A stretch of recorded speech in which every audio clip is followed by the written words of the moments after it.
हिंदू शास्त्रों में कलयुग की आयु 4,32,000 वर्ष मानी गई है। यह विवरण भागवत पुराण, एक विष्णु पुराण, लिंग पुराण और बटगरुड़ पुराण वश में मिलता है। कलयुग की शुरुआत महाभारत युद्ध के बाद द्वापर युग के अंत में मानी जाती है।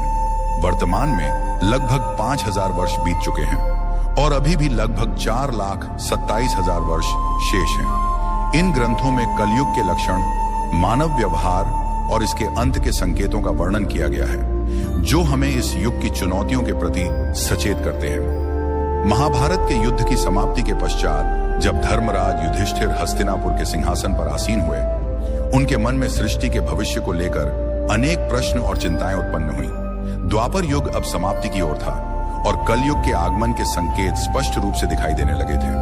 युधिष्ठिर को यह भय सता रहा था कि आने वाले युग में मानव जीवन का स्वरूप क्या होगा, धर्म की स्थिति क्या रहेगी और सत्य का क्या हश्र होगा। इस चिंता का समाधान पाने के लिए उन्होंने अपने चारों भाइयों भीम, अर्जुन, नकुल और सहदेव के साथ भगवान श्री कृष्ण से परामर्श करने का निश्चय किया। युधिष्ठिर ने अपने भाइयों को बुलाया। अर्जुन, जो हमेशा युद्ध के लिए तत्पर रहते थे, ने चिंतित स्वर में पूछा, हे बड़े भ्राता, आप इतने व्याकुल क्यों हैं? क्या किसी शत्रु ने हस्तिनापुर पर आक्रमण करने का दुस्साहस किया है? यदि ऐसा है तो आप आज्ञा दीजिए, मैं अभी जाकर उसका नाश कर दूंगा।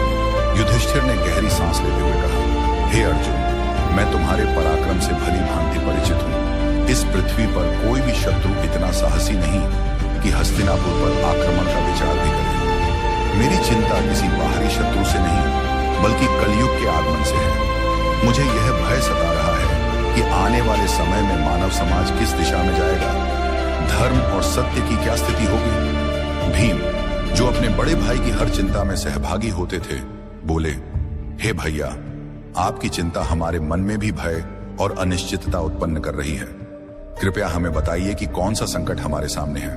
युधिष्ठिर ने गंभीर स्वर में उत्तर दिया, हे भीम, तुम ठीक कहते हो, एक भयंकर संकट आने वाला है। मैं कल युग के प्रभावों के बारे में सोचकर चिंतित हूं। इसलिए मैंने निश्चय किया है कि हमें द्वारिकाधीश श्री कृष्ण के पास जाना चाहिए।